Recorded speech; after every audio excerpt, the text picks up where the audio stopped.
How to switch to photo mode on TikTok. First is to open the TikTok application and then log into your TikTok account. Tap the big plus icon at the bottom of the screen to open the editing page. Now tap Upload next to the record button and then check the Select Multiple option in the bottom left corner. Now move to the Photos tab. Now choose the pictures you'd like to share by ticking the bubbles in the top right corner. You can select up to 35 photos. Once you've selected all the pictures you want, you can click and hold onto any photo and drag and drop to change the order.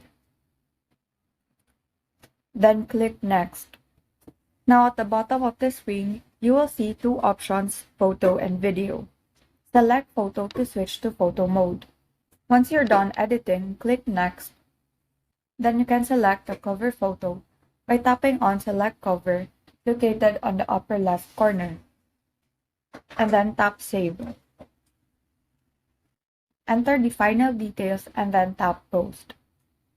And so that is how you switch to photo mode on TikTok. Thank you and have a great day.